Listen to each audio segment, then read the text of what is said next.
खम्बा घनी मारू राजस्थान परिवार पे आप सबका बहुत बहुत बहुत स्वागत है। और आज मंडे है तो इस वीक के करंट अफेयर्स हम लोग स्टार्ट करने लगे हैं। तो आइए स्टार्ट करते हैं।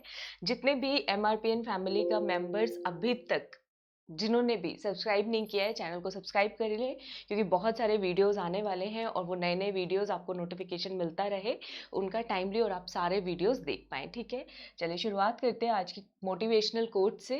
ठीक है, आज का मोटिवेशनल कोट है, if you can not do great things. अगर हम बड़ी बड़ी चीज़ें नहीं कर सकते तो स्मॉल थिंग्स, जो छोटी छोटी चीज़ें हैं उनको बड़े तरीके से कहिए। चले इसको एग्जाम्पल से समझते हैं। इसको हम लोग एग्जाम्पल से समझते हैं। सपोज आप लोग हम लोग सोच लेते हैं कोई भी सब्जेक्ट है, राजस्थान का आर्ट एंड कल्चर है मान लो बच्चों। ठीक है, आर्ट एंड कल्चर आप सोच रहे हो कि इसको हमें 15 दिन में फिनिश करना है। ठीक है, आपने ये टारगेट बिठा लिया। तो ये एक जो है बड़ा ही टारगेट है कि राजस्थान का आर्ट एंड कल्चर 15 दिन में आपको खत्म करना है। ठीक है, लेकिन अगर मान लो आपको लग रहा है कि ऐसा पॉसिबल नहीं है, 4-5 दिन हो गए आपको करते हुए, आपको लग रहा है कि नहीं कर पाएंगे हम पूरा। ठीक है, तो उसका एक तरीका बताते हैं। छोटी छोटी चीज़ों को बड़े तरीके में, इस 15 दिन को तो 30 दिन कर दो, 15 दिन को 30 दिन कर दो कि हम 30 दिन में करने वाले हैं। ठीक है, लेकिन इसको बड़े तरीके से कैसे करोगे? जब आर्ट एंड कल्चर का एक भी टॉपिक पढ़ रहे हो, मान लो पेंटिंग्स पढ़ा है हमने, ठीक है, लेकिन उसकी 3 बार रिवीजन साथ साथ कर लो। R1 रिवीजन 1, रिवीजन 2, रिवीजन 3, ताकि आने वाले दिनों में जब आपका पेपर आएगा तब आपका टाइम कम लगे। तो उसको उसी टाइम इतना पक्का कर लो कि बाद में जब आप उसको करने लगो, पेंटिंग्स को करने में यदि आज 8 घंटे लग रहे हैं तो लगा लो, 10 घंटे लग रहे हैं तो लगा लो, लेकिन जब रिवाइज करने जाओ तो वही रिवीजन 2 घंटे में हो जाए, 2 घंटे के बाद 1 घंटे में, 1 घंटे के बाद आधे मिनट, आधे घंटे में, और एक दिन ऐसा आएगा जब आपका पेपर होगा तो पेंटिंग्स आप 10 मिनट में भी रिवाइज कर रहे होंगे। ठीक है, तो ये आज का मोटिवेशनल कोट है, मुझे बहुत अच्छा लगा है। आप सब बताइएगा कैसा लगा है आपको। ठीक है, तो मेरे बारे में आप सब जानते हैं, doctor Taruna Sharma Unacademy plus पे लाइव क्लासेस लेती हूँ। कौन कौन से एग्जाम्स के लिए? RAS ACF के लिए, और अभी कांस्टेबल का पेपर हुआ है। मेरे पास बच्चों के मैसेजेस आए हैं कि यूट्यूब पे जो आपकी लर्न विद ट्रिक्स मैप वाली सीरीज है वहां से बहुत सारे क्वेश्चंस आए हैं। राजस्थान के उदयपुर में कितने संभाग होते हैं वो क्वेश्चन आया, राजस्थान के बॉर्डर वाले राज्य कौन कौन से हैं वो वाला क्वेश्चन आया, और जो राजस्थान अध्ययन की बुक चल रही है वहां से बच्चों 2 क्वेश्चन आए हैं पहले चैप्टर में। अभी मैंने उसके 3-4 पेजेस ही करवाए हैं आपको। ठीक है, लेकिन अगर वही बच्चा उनको ढंग से करके आ सकता है जिसने ढंग से पढ़ाओ। मत्स्य जनपद की राजधानी कौन सी है? विराटनगर, ये क्वेश्चन आया। और ये क्वेश्चन आया था, पांडवों ने महाभारत काल में राजस्थान के किस हिस्से में, किस जनपद में अपना जीवन गुजारा था? तो मत्स्य जनपद ही उसका आंसर है। तो मत्स्य जनपद से 2 क्वेश्चन आए, और ये जाके उठा के देख लो राजस्थान अध्ययन की बुक, अगर आपने नहीं देखा है RBSC प्लेलिस्ट में आपको मिल जाएगा, और लर्न विद ट्रिक सीरीज। ठीक है, तो कांस्टेबल वाले एग्जाम, तो मेरे जो कोर्सेज होते हैं ऐसा नहीं है कि सिर्फ RAS और ACF के लिए है। कांस्टेबल का पेपर हो, रीट का हो, पटवारी का हो, ग्राम सेवक का हो, राजस्थान जीके जिसको करनी है वो मेरे इन कोर्सेज से फायदा उठा सकते हैं। ठीक है बच्चों, तो राजस्थान जीके तो हर एग्जाम के लिए ही आपकी कंप्लीट होने वाली है मेरे कोर्सेज से, इस बात के लिए आप निश्चिंत रह सकते हैं। ठीक है, तो मेरे कोर्सेज के नाम है बच्चों फोकस RAS, जिसमें मैं आपको प्री और मेंस का सिलेबस कराऊंगी। ये इंग्लिश मीडियम हिंदी मीडियम के अलग अलग बैचेस हैं, सेपरेट बैच लेती हूँ मैं, इकट्ठा मर्ज करके नहीं पढ़ाती हूँ दोनों बैचेस में। और इसमें आपको 80 to 90% मैं सिलेबस भी कवर करा दूंगी। ठीक है, 80 to 90%, और आपको नोट्स भी मिल जाएंगे। ठीक है, और जिन बच्चों का ACF का पेपर है, पेपर 1, पेपर 2, पेपर 3, यानी कि एनवायरमेंट ऑप्शनल, पेपर 3 से मेरा मतलब है कि एनवायरमेंट ऑप्शनल जिनके पास है, ये मेरे कोर्सेज पड़े हुए हैं, काफ़ी सारा सिलेबस हमने कवर कर रखा है। पेपर 1 पेपर 2 का 80%, एनवायरमेंट ऑप्शनल का 50-60%। तो आप लोग ज्वाइन करके अपनी तैयारी बहुत कम टाइम में बहुत सिंपल तरीके से कर सकते हैं। तो आप लोग आज ही अनअकैडमी प्लस को ज्वाइन करें। कोड याद रखना, मारो राजस्थान परिवार का MRP 10 रेफरल कोड है, इसको अप्लाई करोगे तो 10% डिस्काउंट मिलेगा। और बच्चों यही कहूंगी, अपनी तैयारी की शुरुआत ईमानदारी से करें, तो जो ऑथेंटिक डिस्काउंट हमारी अनअकैडमी आपको दे रही है उसी को अवेल करें। ठीक है बच्चों, चले स्टार्ट करते हैं। अच्छा, इसमें मेरे साथ साथ कोर्सेज के साथ साथ इसमें आपको बहुत ऑप्शन 1 in all मिल रहा है, एक ही जगह पे, all in one, sorry 1 in all नहीं, ऑल इन वन मिल रहा है। मतलब सारे पेपर की तैयारी एक ही सब्सक्रिप्शन में आप कर सकते हैं, चाहे एसआई की करनी हो, ग्राम सेवक की करनी हो, पटवारी की करनी हो, जूनियर अकाउंटेंट की करनी हो, और आरएएस का एक अलग से भी बैच है और एक इंग्लिश मीडियम का भी बैच आ रहा है। तो ये सारी चीजें एक ही चीज में मिल रही है, एक ही सब्सक्रिप्शन में। MRP10 कोड लगा लेना, 400-500 रुपए महीना ये पड़ता है। मुझे एक बच्ची का फोन आया, मैम वो बोल रही थी कि अभी आरएएस की तैयारी करना या किसी भी एग्जाम की तैयारी करना ऐसे हो गया जैसे मोबाइल रिचार्ज कराना हो। तो बिल्कुल वैसा ही है बच्चों, 300-350 रुपए महीना, 500 रुपए महीना, इतना वो तो मोबाइल रिचार्ज पे भी हम लोग इन्वेस्ट कर ही देते हैं। ठीक है, तो इतना सस्ता है तो क्यों नहीं अवेल करते। प्रोसीजर मैंने बताया हुआ है, आरपीएससी प्लेटफॉर्म पे जाके अनअकैडमी लर्निंग ऐप डाउनलोड कर लेना, डिस्क्रिप्शन में उसका लिंक दिया हुआ है, या गूगल प्ले स्टोर से भी, वहां से आरपीएससी पे जाके गेट सब्सक्रिप्शन पे क्लिक कर दो। जैसे ही गेट सब्सक्रिप्शन पे क्लिक करोगे ये वाला पेज आ जाएगा, कितने महीने का लेना है। तो आरएएस वाले बच्चों को मैं 2 साल का बोलती हूँ, क्योंकि आरपीएससी हमारी इतनी प्रक्रिया में टाइम लगा देगी। इसमें आपको pre, mains, interview, test series सब मिल रहा है। कितने रुपए में बच्चों, ये 8400 का कॉस्ट है, 8400 रुपए। लेकिन जैसे ही MRP10 लग जाएगा 7500 रुपए हो जाएगा। ठीक है, जिन बच्चों को लगता है आने वाले दिनों में उनकी तैयारी में, जैसे ग्राम सेवक का कब आएगा, जूनियर अकाउंटेंट का कब आएगा, आपको 1 साल लग जाएगा, आपको कई सारे पेपर देने, वो बच्चे 1 साल का सब्सक्रिप्शन ले सकते हैं। ठीक है, 1 साल का 6300 रुपए का है। मैं 2 साल का क्यों बोलती हूँ, क्योंकि इसमें 100 रुपए महीना यानी 1200 रुपए अगर हम ऐड कर रहे हैं तो सीधा आपको पूरे 1 साल का सब्सक्रिप्शन फ्री में मिल रहा है। ठीक है, तो जिनकी लॉन्ग टर्म प्लानिंग है कि हमें 2 साल में एक नौकरी जो है चाहिए ही चाहिए, तो वो बच्चे सीधा 2 साल का ज्वाइन कर लो, 1 साल का भी कर सकते हो। और कुछ बच्चे जो सिर्फ एसीएफ के कर रहे हैं, सिर्फ पटवारी के कर रहे हैं, उनको और कोई पेपर नहीं देना, वो बच्चे 3 महीने का प्लान ज्वाइन कर लो। ठीक है, तो आज ही हमारी अनअकैडमी प्लस से जुड़े MRP10 रेफरल कोड है, इसको यूज करना, ये कोड बहुत स्पेशल है, यूज करना भूलना मत। लगा दोगे ना MRP10। चलिए शुरुआत करते हैं। अभी हाल ही में हॉकी इंडिया के प्रेसिडेंट, अध्यक्ष चुने गए हैं निर्विरोध, बिना किसी अपोजिशन के। तो उन व्यक्ति का नाम बताइए। आज हम व्यक्तित्व से स्टार्ट कर रहे हैं। ठीक है, विनीत गुलाटी, अरुण कुमार, ज्ञानेंद्र निंगोबम, हाँ निंगोबम, ठीक है, ज्ञानेंद्रो निंगोबम। और उसके बाद है मोहम्मद मुश्ताक अहमद, मोहम्मद मुश्ताक अहमद। तो हॉकी इंडिया के जो प्रेसिडेंट बने हैं बच्चों, उनका नाम है, देखो उनका नाम है ज्ञानेंद्रो निंगोबम। ठीक है, क्या नाम है, ऑप्शन नंबर सी। बहुत ज्ञान वाले व्यक्ति हैं जो हॉकी इंडिया चला रहे हैं। मेजर ध्यानचंद याद है, जब आप ध्यान लगाओगे, याद कर लो, हॉकी की बात आएगी तो कौन से प्लेयर का नाम आएगा, मेजर ध्यानचंद का नाम तो आना ही आना है। तो जो बच्चे ध्यान लगाएंगे हम बहुत ज्यादा, तो हमारे ज्ञान में तो वृद्धि होनी है ना, ज्ञान मिलेगा, हमारी सारी इंद्रियां जाग जाएंगी, चक्षु जो है इंद्रियों के सारे खुल जाएंगे। तो याद कर लो, हॉकी इंडिया के प्रेसिडेंट कौन है, ज्ञानेंद्रो निंगोबम। अब तो याद रहेगा, अब तो कंफ्यूजन नहीं होगा, जैसे ही हॉकी आए मेजर ध्यानचंद याद कर लो। ठीक है, ये इमेज है बच्चों ज्ञानेंद्रो निंगोबम। खास बात क्या है, इस बार जो हॉकी इंडिया के प्रेसिडेंट बने वो नॉर्थ ईस्ट से बने, हमारे मणिपुर से बने हैं। कहां से बने बच्चों, मणिपुर से बने हैं, और निर्विरोध चुने गए हैं। इससे पहले अध्यक्ष कौन थे, ये थे बच्चों मुश्ताक अहमद। इनसे पहले अध्यक्ष कौन थे, मुश्ताक अहमद। तो मुश्ताक अहमद जो है, इनको फिर से जो इंडिया एग्जीक्यूटिव बोर्ड है हमारी हॉकी का, उसमें बिना विरोध इनको भी चुन लिया गया है।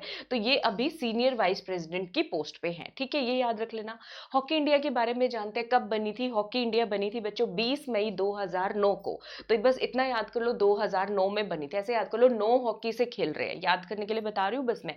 और इसका हेडक्वार्टर कहाँ पे है, इसका हेडक्वार्टर है अपने दिल्ली के अंदर। हॉकी इंडिया का हेडक्वार्टर कहाँ पे है बच्चों, अपने दिल्ली के अंदर। चैनल लाइक कर दिया, सब्सक्राइब कर दिया, इसको शेयर कर लो बच्चों, लाइक सब्सक्राइब शेयर। ठीक है, अगर वीडियो पसंद आ रहा है, अप्रिशिएट करते हो, वो एक ऐसे हो जाता है मोटिवेशन लाइफ। अगर आप वीडियो को लाइक करते हो और कमेंट देख के जाते हो ना, तो दिन बन जाता है, मुझे ऐसे लगता है कि हाँ हम सही दिशा में काम कर रहे हैं। ठीक है, चले, अभी हाल ही में 2 दिन की ज्वाइंट कोस्टल तटीय सुरक्षा एक्सरसाइज, तटीय सुरक्षा अभ्यास हुआ है। कहाँ पे बच्चों, पैरादीप कोस्ट पे, उड़ीसा के। उस एक्सरसाइज का नाम पूछा गया है, सागर कवच, सागर सुरक्षा, सागर पहर, या फिर सागर परिक्रमा। सागर परिक्रमा, परिक्रमा ही नहीं बोला जा रहा मुझसे, परिक्रमा, क्या आंसर होगा इसका। तो ये एक बार पहले भी आया है क्वेश्चन, आप बताओगे हमने पहले कहाँ पढ़ा था, मैं नहीं बता रही हूँ, सागर कवच। ठीक है, अगर नहीं भी याद आ रहा कि पहले कहाँ पे पढ़ा गया है, तो जाके पिछली पीडीएफ अब तो आप सबके पास है, जाके देखो सागर कवच कहाँ पे आया था। ठीक है, तो 2 दिन की बच्चों ये जो अभ्यास हुआ है उड़ीसा के अंदर, इसका क्या नाम है, सागर कवच। अच्छा, ये एक्सरसाइज किस किसने की है, किसके ज्वाइंट एफर्ट से हुई है। अब चूंकि उड़ीसा में हो रही है, तो उड़ीसा की सरकार, और दूसरी सरकार कौन सी इन्वॉल्व है इसमें, वेस्ट बंगाल। कौन सी इन्वॉल्व है, वेस्ट बंगाल। ठीक है, सागर कवच, उड़ीसा और पश्चिम बंगाल इसके अंदर इन्वॉल्व है, याद रखोगे। अच्छा, अब एक्सरसाइज की बात की, एक और एक्सरसाइज कर लेते हैं। एक एक्सरसाइज है इंडिया की स्पेशल फोर्सेस की ट्राई सर्विस। ट्राई सर्विस का मतलब होता है तीनों सेवाएं, एयरफोर्स, आर्मी और नेवी, तीनों मिलके एक एक्सरसाइज की है। कहाँ पे की है? अंडमान निकोबार के अंदर। अंडमान निकोबार में कहाँ पे बच्चों? टेरेसा द्वीप के अंदर। कहाँ पे हुई है? Teresa island. टेरेसा आइलैंड में, निकोबार ग्रुप ऑफ आइलैंड के अंदर। तो उस एक्सरसाइज का नाम पूछा गया है, bull strike, tiger triumph, Hind शक्ति या फिर बोल्ड कुरुक्षेत्र, क्या नाम है इसका? तो देखो बच्चों, निकोबार द्वीप में हुई है, अंडमान निकोबार में टेरेसा आइलैंड के ऊपर हुई है, ठीक है। तो बुल से स्ट्राइक करेंगे चाइना को सीधा, ऐसे याद कर लो, अंडमान निकोबार से। तो इस एक्सरसाइज का नाम है बुल स्ट्राइक। और अंडमान निकोबार पहले कहाँ पे पड़ा था, कुछ याद आ रहा है? पिछले वाले करंट अफेयर्स, हैप्पीनेस इंडेक्स में अंडमान निकोबार टॉप 5 में था, टॉप 3 में था मेरे ख्याल से, अगर आपको याद हो। और अंडमान निकोबार की एक फेमस ट्राइब, फेवर आदिवासी का नाम क्या है बच्चों? फेमस आदिवासी ग्रुप जो है उसका नाम है जरावा ट्राइब्स, ठीक है। और बहुत खुश रहते हैं वो, ठीक है, ये याद रख लो। और इसके अलावा अंडमान निकोबार में स्वराज द्वीप है, ये भी आपको पता ही होगा, ठीक है। चले, तो ये बच्चों याद कर लेना, अंडमान एंड निकोबार कमांड ने 3 दिन की ट्राई सर्विस एक्सरसाइज हुई है, उसका नाम है बुल स्ट्राइक। टेरेसा को आइलैंड, ये भी याद रखना है, टेरेसा आइलैंड के अंदर हुई है, ठीक है बच्चों। चलो, तो ट्राई सर्विस मतलब आर्मी, नेवी, एयरफोर्स तीनों ने मिलके किया है। चीफ ऑफ डिफेंस हमारे कौन है? जनरल बिपिन रावत। अगर कमांडर इन चीफ पूछा जाए ऑफ इंडियन आर्मेड फोर्सेस, तो कमांडर इन चीफ कौन है? श्री रामनाथ कोविंद। याद रखोगे दोनों चीजें, कमांडर इन चीफ जो है श्री रामनाथ कोविंद, और CDS chief of defence staff general Bipin Rawat. चले अगला क्वेश्चन देखते हैं। व्हाट्सएप ने, अब जो गूगल पे करते थे, फोन पे करते थे, भारत पे धंधा बड़ा एक वो चला है कि बिना ट्रांजैक्शन के आप लोग पैसे जमा कर सकते हो, है ना। तो अब इसमें एंट्री मार दी है, किसने मार दी है एंट्री? भाई व्हाट्सएप ने मार दी है। व्हाट्सएप से पेमेंट करो, मस्त रहो, खुश रहो, एंजॉय करो उसको। तो व्हाट्सएप ने इसके लिए 5 इंडियन बैंक्स के साथ पार्टनरशिप की है, 5 इंडियन बैंक्स के साथ पार्टनरशिप की है। तो इसमें पूछा है इन 5 बैंक में से वो कौन सा बैंक नहीं है जिसके साथ पार्टनरशिप की गई है। एसबीआई के साथ की है या नहीं? एसबीआई तो आएगा ही आएगा, ठीक है, सबसे बड़ा बैंक है भारत का, आएगा। एचडीएफसी के साथ, इसके साथ भी कर ली। आईसीआईसी के साथ, इसके साथ भी कर लिया। कैनरा बैंक के साथ नहीं किया है पार्टनरशिप, ठीक है बच्चों। तो 5 बैंकों के नाम याद रखने, देखो ऐसे याद करो। एसबीआई सबसे बड़ा बैंक है। एचडीएफसी जो कि घर हाउसिंग लोन देता है ना, एचडीएफसी, ठीक है, हाउसिंग कॉर्पोरेशन फाइनेंस लिमिटेड शायद से इसका पूरा नाम है, लिमिटेड नहीं, कॉर्पोरेशन बैंक होगा। एचडीएफसी तो घर घर, व्हाट्सएप तो घर घर पे है, तो एचडीएफसी के साथ तो पैक्ट होना था। अब आईसीआईसी के साथ भी हो गया है, अच्छा खासा बैंक है। अभी हाल ही में आईसीआईसी बैंक ने कौन से देश में अपने ऑपरेशंस बंद कर दिए हैं? ये क्वेश्चन मैं करा चुकी हूँ, कौन से देश में बंद किए? श्रीलंका के अंदर बंद किए, ठीक है, ये भी क्वेश्चन आ सकता है। और एक्सिस बैंक, इससे जो है व्हाट्सएप कहाँ पहुंच जाएगा? एक्सिस पे पहुंच जाएगा, एक्सिस बैंक। और इसमें कौन सा बैंक पीछे रह जाएगा? जियो पेमेंट्स बैंक भी है, वो कहाँ पीछे रहने वाला है? तो जियो पेमेंट्स बैंक के साथ भी पार्टनरशिप हुई है। और जियो पेमेंट्स बैंक हाल ही में न्यूज में था, क्यों था भाई न्यूज में? आरबीआई ने इस पे पेनल्टी ठोकी है, इसने रूल्स वायलेट किए थे, एक जियो पेमेंट्स बैंक पे और एक डीबीएस बैंक के ऊपर, अगर आपको याद आ रहे हो, ठीक है। तो जैसे जैसे करंट अफेयर्स पढ़ते चले जाते हैं बच्चों, नॉलेज बेस खुद ब खुद होता है, ये कंसिस्टेंसी से आता है, मैं भी आपके साथ ही सीख रही हूँ, ठीक है। तो व्हाट्सएप के 5 बैंक भूलोगे तो नहीं, एसबीआई है, एचडीएफसी, आईसीआईसीआई, एक्सिस बैंक और जियो पेमेंट्स बैंक, ठीक है। चलो शाबाश, आगे करते हैं। ये देखो, अच्छा व्हाट्सएप पे, अरे एक सेकेंड, एक सेकेंड, रुक जाओ, रुक जाना बच्चों, ठीक है। हाँ, ये व्हाट्सएप पे लॉन्चेस इन इंडिया, अब गूगल पे की तरह व्हाट्सएप पे लॉन्च हो गया। व्हाट्सएप को कौन ऑन करता है अगर पूछ ले तो फेसबुक ने अक्वायर कर रखा है इसको, ठीक है। फेसबुक ऑन मैसेजिंग प्लेटफॉर्म कौन सा है बच्चों? फेसबुक जो है, फेसबुक ने इसको खरीद रखा है, Facebook on messaging platform WhatsApp. तो ये भी आपको पता चल जाएगा। इसको अप्रूवल किसने दिया है ये पेमेंट जो है सर्विस स्टार्ट करने का? National payment corporation of India, NPCI, NPCI ने। और इसने अपना यूपीआई, यूनिफाइड पेमेंट इंटरफेस जो है वो लॉन्च कर दिया, जिससे व्हाट्सएप से भी अब आप एक दूसरे को पैसे भेज पाओगे, खुश हो जाओ आप लोग, ठीक है। तो एनपीसीआई से इसको परमिशन मिल गया है। एक पॉइंट मैं आपको और बताने लगी थी, हाँ मैं ये बता रही थी, व्हाट्सएप और टेलीग्राम की तरह इंडियन आर्मी ने एक नया ऐप तैयार किया था, उस ऐप का नाम बताओ। SAI, अगर याद हो, SI की फुल फॉर्म आप बताओगे, मैंने बता रही, ठीक है। SAI, इंडियन आर्मी ने व्हाट्सएप और टेलीग्राम की तरह एक मैसेजिंग ऐप जो है वो स्टार्ट किया है। चले अगला क्वेश्चन करते हैं। एयरपोर्ट अथॉरिटी ऑफ इंडिया ने अभी हाल ही में एमओयू, मेमोरेंडम ऑफ अंडरस्टैंडिंग यानी कि समझौता ज्ञापन पर हस्ताक्षर किए हैं। किसके साथ किए हैं बच्चों? एनटीपीसी के साथ, national thermal power corporation limited के साथ। एनटीपीसी कहाँ कहाँ पे न्यूज में था? 2 जगह न्यूज में मैं आपको करा चुकी हूँ, ठीक है। तो ये जो अपने ऑपरेशंस करेगी, सोलर पावर प्लांट लगाएगी एयरपोर्ट्स के ऊपर, एयरपोर्ट्स के ऊपर सोलर पावर प्लांट लगाएगी। तो एनटीपीसी की कौन सी ब्रांच के साथ इतने समझौता किया है? तो ये सारी दी हुई है बच्चों। एनटीपीसी भारतीय रेल लिमिटेड, बिजली लिमिटेड, और विद्युत उत्पादन निगम लिमिटेड, विद्युत व्यापार निगम लिमिटेड, और एनटीपीसी ऊर्जा निगम लिमिटेड। तो इसमें बच्चों याद कर लो, एयरपोर्ट अथॉरिटी ऑफ इंडिया भी अब व्यापार में आ गई है। ये भी एनर्जी बचाएगी, क्योंकि सारे एयरपोर्ट जो है प्राइवेटाइज किए जा रहे हैं, ऐसे याद कर लो। तो इसने समझौता किसके साथ किया है? एनटीपीसी विद्युत व्यापार निगम के साथ। किसके साथ किया है बच्चों? एनटीपीसी विद्युत व्यापार निगम के साथ इसने ये समझौता किया है, ठीक है। याद रखोगे, भूलोगे तो नहीं। और अभी हाल ही में न्यूज में भी था, एनटीपीसी, सेकी और राजस्थान गवर्नमेंट मिलके कितने मेगावाट की जो है रिन्यूएबल एनर्जी वो प्लांट लगाने वाले हैं, पार्क लगाने वाले हैं। 8000 मेगावाट का, अगर याद आ रहा हो आपको, ठीक है। तो ये हो गया हमारा, ठीक है। चलो आगे देखते हैं। हाँ, ये मैंने क्यों न्यूज में लिया, ये जो है एनटीपीसी जो है विद्युत व्यापार निगम के साथ पैक्ट कर रहे हैं। तो ये एयरपोर्ट कहाँ पे बनाएगी? कौन से वाले एयरपोर्ट पे सोलर पावर प्लांट लगने वाले हैं? तो ये हमारे लिए खुशी की बात है कि ये तमिलनाडु से शुरुआत होगी उसकी, और अपने राजस्थान, मारो राजस्थान से इसकी शुरुआत होने वाली है। तो ये ज्यादा खुशी की बात है, ठीक है। कहाँ से शुरुआत होगी बच्चों? याद रखना इसको, जो है एमओयू साइन हुआ है सब्सिडरी ऑफ एनटीपीसी, जो है किसके अंदर? नेशनल विद्युत व्यापार निगम के साथ। नेशनल विद्युत व्यापार निगम के साथ सोलर पावर प्लांट लगाए जाएंगे एयरपोर्ट पे, और हमारी खुशकिस्मती है वो राजस्थान में भी लग रहे हैं और तमिलनाडु में भी लग रहे हैं। और तमिलनाडु ने, याद है कौन सा फंड शुरू किया था? एडवोकेट फंड शुरू किया था। एडवोकेट्स को, जो फ्रेश ग्रेजुएट्स होते हैं, 2 साल के लिए उनको 3000 रुपए महीना दिया जाएगा। अगर आपको याद हो तो ये भी करंट अफेयर्स हाल ही में किया था, ठीक है। सोलर पावर कैपेसिटी कितनी जरूरत होगी हमें? तमिलनाडु के अंदर तो एयरपोर्ट पे 55 मेगावाट की कैपेसिटी चाहिए, और हमारे राजस्थान में तो हमें तो बस थोड़ी सी चाहिए, 8 मेगावाट से हमारा एयरपोर्ट जो है सोलर पावर से चलने लग जाएगा। इतना याद कर लो, ठीक है। सोलर कैपेसिटी राजस्थान में कितनी चाहिए? 8 मेगावाट चाहिए, ठीक है। तो राजस्थान था तो मैंने इसको थोड़ा डिटेल ले लिया। एयरपोर्ट अथॉरिटी ऑफ इंडिया का हेडक्वार्टर कहाँ पे है? जहाँ पे हॉकी इंडिया का है, दिल्ली के अंदर ही, ठीक है। हॉकी इंडिया कब बनी थी? 2009 में। एयरपोर्ट अथॉरिटी ऑफ इंडिया कब बनी है? 1995 में। बस ये हल्का सा माइंड में रखना होता है, 1 अप्रैल 1995, कोई ज्यादा रट्टा नहीं मारना। चेयरमैन कौन है एयरपोर्ट अथॉरिटी ऑफ इंडिया के? दूसरा व्यक्तित्व करा रही हूं मैं आपको, अरविंद सिंह।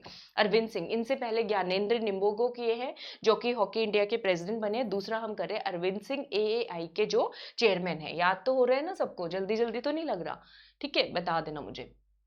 अगला क्वेश्चन है, इंडिया और इटली के अंदर बाइलेटरल समिट हुई है। बाइलेटरल मतलब द्विपक्षीय, ठीक है, 2 देशों के बीच में।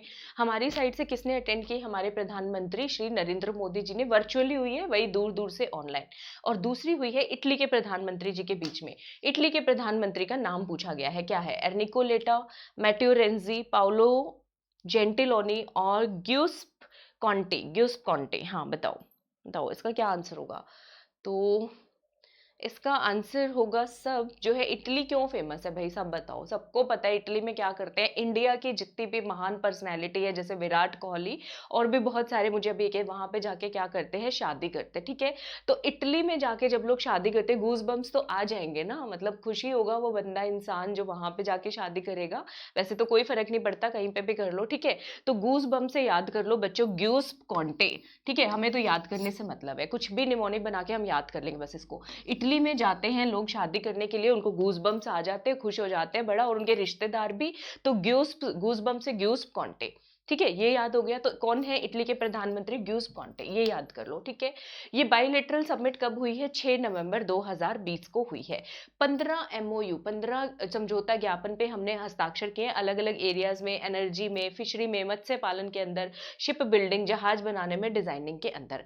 अच्छा, इटली के प्रेसिडेंट का नाम क्या है? उनका भी मजे वाला ही नाम है, तो ठीक है। वहां पे जाके सब लोग क्या करते हैं? मटर गश्ती भी करते हैं, मजे भी करते हैं बहुत सारे। तो प्रेसिडेंट ने अपना नाम भी वैसे ही रख लिया है, सर्जी सर्जियो मैटेरेला, मोटोरोला फोन आता था ना, याद कर लो, मजे करते हैं। और एक और खास बात बताती हूँ, इनके नामों में टी बहुत कॉमन है, इटली में कॉन्टी आएगा, ठीक है, और इनके में मैटेरेला, टी आएगा, मैटेरेला, ठीक है। तो याद हो गए, प्रेसिडेंट जो है ग्यूज बम्स आएंगे तो ग्यूज कॉन्टे, और प्रेसिडेंट कौन हो जाएंगे, सर्जियो मैटेरेला, याद हो गया। राजधानी तो सबको पता होगा, वहीं जाके सब शादी करते हैं, रोम के अंदर, ठीक है। तो कैपिटल ऑफ इटली कौन सी है, रोम।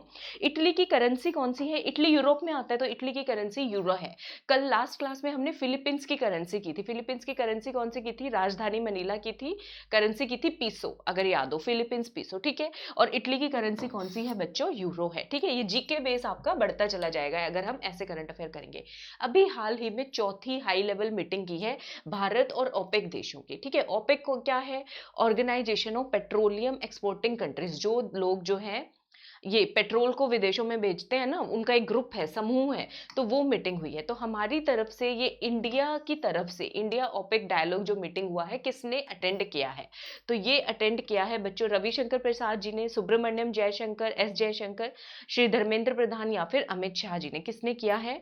तो पेट्रोल की बात हो रही है तो पेट्रोलियम मंत्री ही करने वाले हैं, तो किसने किया है, धर्मेंद्र प्रधान जी ने अटेंड किया है। भारत की तरफ से कौन रहे इसमें, श्री धर्मेंद्र प्रधान, और ये चौथे लेवल की मीटिंग है, ये देखो, ठीक है, ठीक है। मीटिंग वाज को चेयर्ड बाय, जो ओपेक के सेक्रेटरी जनरल है वो रहे इसमें, साथ में उनका नाम है मोहम्मद सानुसी बारकिंदो, अगर याद हो तो ठीक है, ठीक है, वरना रहने देना। धर्मेंद्र प्रधान, धर्मेंद्र प्रधान जो है पेट्रोलियम और नेचुरल गैस के तो मंत्री हैं ही, ये भी याद कर लो इस्पात के भी मंत्री हैं, ठीक है। स्टील मिनिस्टर भी हैं, याद कर लोगे ना, स्टील मिनिस्टर भी हैं। और अभी तक पिछले जितने करंट अफेयर्स हैं वो सारा पीडीएफ मैंने डाल दिया आरएस क्रैकर पे, सब लोग डाउनलोड कर लेना, ठीक है। और सबको शेयर भी करा करो, टेलीग्राम भी, यूट्यूब चैनल ज्यादा शेयर कर दो। अभी तक लाइक नहीं किया तो लाइक कर दो, फिर लास्ट में तो आप सब भाग जाओगे, लाइक करके नहीं जाओगे और कमेंट भी नहीं देके जाओगे, ठीक है। तो अपना फीडबैक जरूर दिया करो कि क्लास कैसी लग रही है आपको, ठीक है।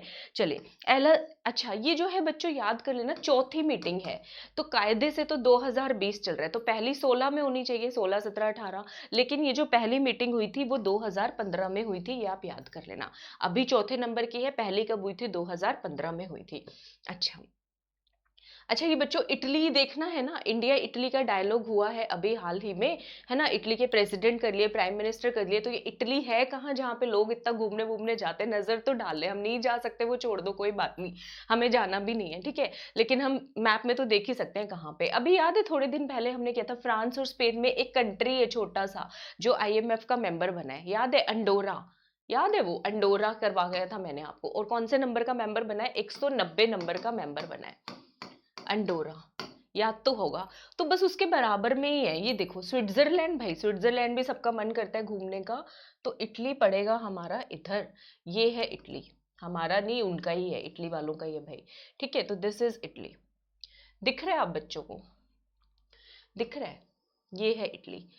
ये मैंने गलत बना दी बाउंड्री, ये ठीक है। फ्रांस स्पेन, फ्रांस स्पेन के बीच में अंडोरा, अंडोरा के पास स्विट्जरलैंड, और इधर बराबर में इटली। इटली को पता है क्या बोलते हैं, इटली को बोलते हैं कि ये ना यूरोप के अंदर एक फुट, एक शू निकाला हुआ है अपना, देख रहे हो ऐसे जूते की तरह बाहर आ रहा है, ये मेडिटेरेनियन सी के अंदर। ये कौन सा समुद्र है बच्चों, भूमध्य सागर के अंदर ये पड़ता है। साथ में कौन सा देश है, स्विट्जरलैंड, कैपिटल कौन सी है, रोम।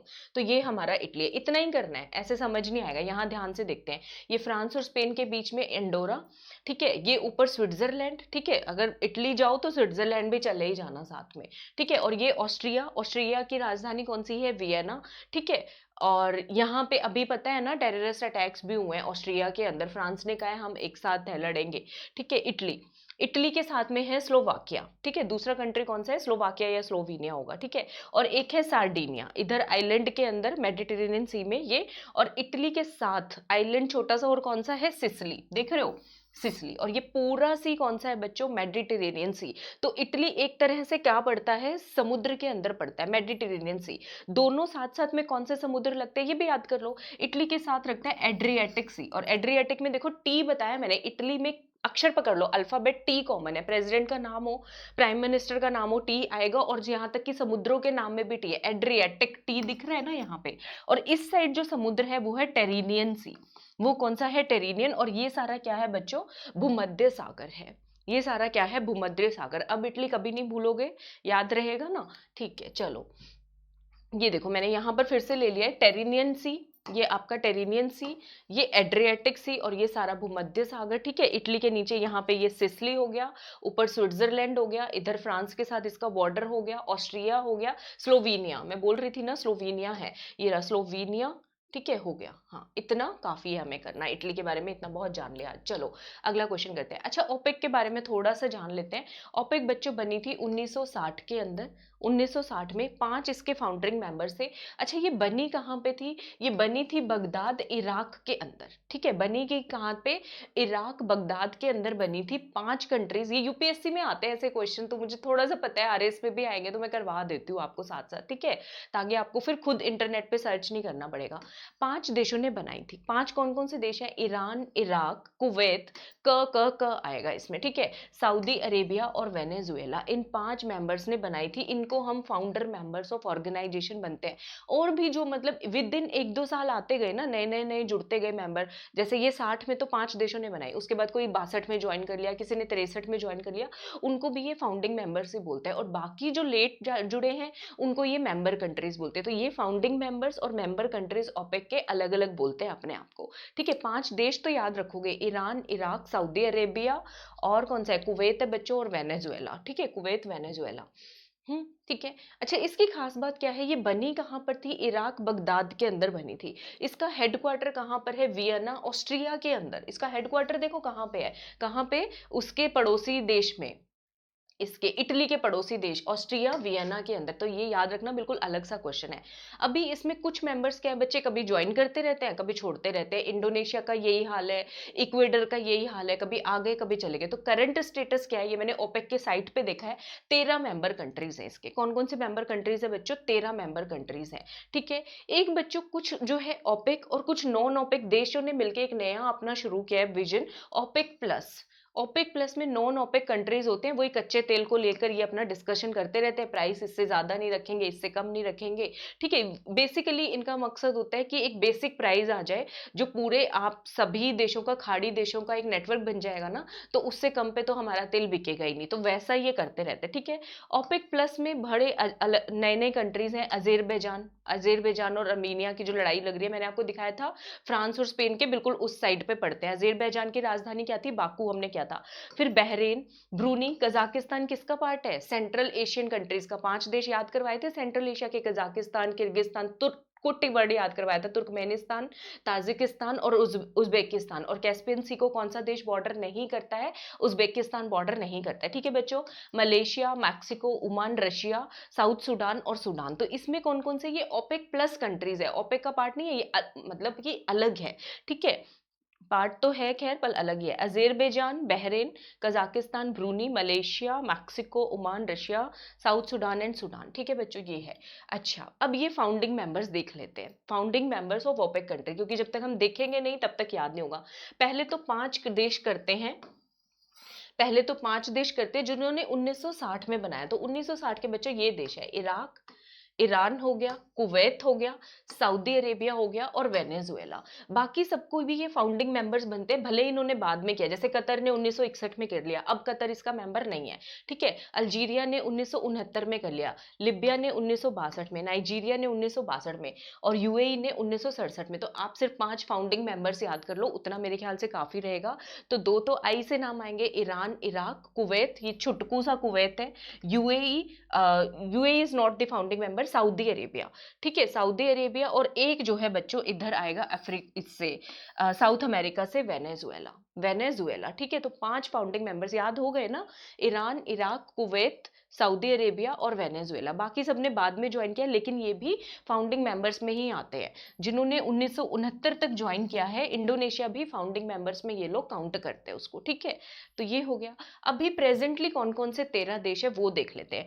इन 13 देशों में बच्चों में ये कहूंगी, इसको हटा दो, इक्वेटर नहीं है, इसने जनवरी 2020 में ही ना अपनी सदस्यता रद्द कर दी है, ठीक है, इक्वेटर नहीं है।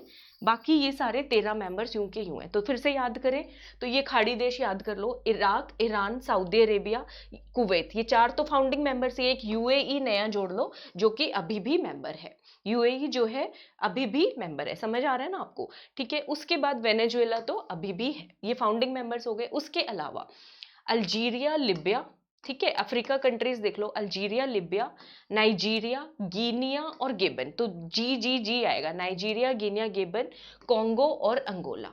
कॉन्गो और अंगोला, तो ये सारे प्रेजेंट मेंबर्स है, मैप से याद हो जाता है बच्चों। वेनेजुएला, वेनेजुएला हो गया, ठीक है, Algeria, Libya, Nigeria, Guinea, गेबन, Congo, Angola. तो देखो ना, सब में जी जी जी तो आ रहा है। अल्जीरिया में जी आ गया, नाइजीरिया में, गिनिया में, गेबन में, कॉन्गो में, अंगोला में, सब में तो जी जी जी आ गया, याद हो गया। और एक यूएई बस आपको एक्स्ट्रा याद करना है। तो ये 13 के 13 जो है प्रेजेंट स्टेटस है ओपेक कंट्रीज का। आई होप सबको याद हो रहा हो। ठीक है, चलो अगले क्वेश्चन पे करते हैं, बोर भी हो जाओगे फिर आप, ज्यादा मैप हो जाएगा। अभी हाल ही में वर्चुअल ग्लोबल इन्वेस्टर मतलब विदेशों से इन्वेस्टर्स आओ इंडिया में इन्वेस्ट करो, ये एक मीटिंग हुई है 2020 में। ठीक है, इसको ऑर्गेनाइज किसने किया है बच्चों? NIIF, national investment and infrastructure fund. और कौन सी मिनिस्ट्री ने किया है? Ministry of external affairs, corporate affairs, finance या फिर इंफॉर्मेशन ब्रॉडकास्टिंग। तो इसमें जो कंफ्यूजन होगा ना वो कॉर्पोरेट अफेयर्स और फाइनेंस में होगा। तो बच्चों याद कर लो किसने किया है इसको, साथ में ऑर्गेनाइज वित्त मंत्रालय ने किया है। ठीक है, कॉर्पोरेट अफेयर्स नहीं आएगा, वित्त मंत्रालय आएगा। ठीक है, किसने किया है? मिनिस्ट्री ऑफ फाइनेंस ने किया है। ठीक है बच्चों, ये तो आई थिंक याद हो ही जाएगा। ठीक है, अच्छा, तो आज की क्लास कैसी लगी बताना जरूर है आप सभी को। ठीक है, और मैं कल से स्टार्ट करूंगी कि जो मैंने देखा अभी बच्चों का कांस्टेबल का पेपर हुआ, रिवीजन में गड़बड़ आ रही है। ठीक है, तो इस हफ्ते के पूरे करंट अफेयर संडे को होंगे हमारी special class Unacademy learning app पे। आज 9 बजे स्पेशल क्लास है जिसमें मैं किसान आंदोलन करवाऊंगी, तो आ जाना सभी लोग, 9 बजे सुबह ज्वाइन कर लेना। लिंक मैं उसका डिस्क्रिप्शन में डाल दूंगी स्पेशल क्लास का हमारे अनअकैडमी प्लस पे। अच्छा, इसके अलावा शाम को 8 बजे एक न्यू सीरीज स्टार्ट करने लगी हूँ मैं, ब्लैक बोर्ड क्लास। ठीक है, तो उसमें जो भी राजस्थान हिस्ट्री करेंगे 10 मिनट में, छोटे छोटे छोटे छोटे फटाक फटाक से टॉपिक्स करा करेंगे, तो आना, उसको पसंद आएगा, आपको स्कूल डेज याद आ जाएंगे। ठीक है, और जो बच्चे RAS, ACF या फिर RPSC की किसी भी एग्जाम की तैयारी करना चाहते हो, बच्चों अपनी तैयारी को आसान करने के लिए, 4-5 बार रिवीजन के लिए, बहुत सारे MCQs टेस्ट देने के लिए, ठीक है, तो अनअकैडमी प्लस से जुड़ जाओ। और टिप्स एंड ट्रिक्स निमोनिक से याद करने के लिए, ठीक है, मेरी प्लस इनर सर्कल कम्युनिटी का पार्ट बनो। रेफरल कोड है MRP10, लगाना मत भूलना। पेमेंट एक बार फेल हो जाए तो कोड दोबारा चेक करना है हर बार पेमेंट से पहले कि कोड MRP10 ही लगाओ, रट लो इसको।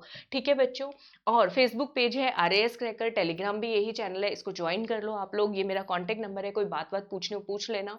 ठीक है, अच्छा, और अब इतना सब किया है, एक लाइक तो मेरे ख्याल से बनता है। सब्सक्राइब करो ताकि जो भी ये वीडियो तो रेगुलर आता है, बाकी वीडियोस अलग अलग टाइम पे आते हैं, तो आपका एक भी वीडियो मिस ना हो। बच्चों कांस्टेबल में हमारी सारी सीरीज यूट्यूब वीडियो से क्वेश्चन आए हुए हैं, तो आप जो है चेक कर सकते हो, जाके मेरी वीडियोस देख लो, क्वेश्चन पेपर देख लो, तो क्वेश्चंस आए हुए हैं। ठीक है, तो सब्सक्राइब करने के बाद घंटी बजा दो, शेयर कर दो। अगली वीडियो में मिलूंगी रात को 8 बजे, मिलते हैं ब्लैक बोर्ड क्लास में। तब तक आप सबको मेरी घनी घनी राम राम।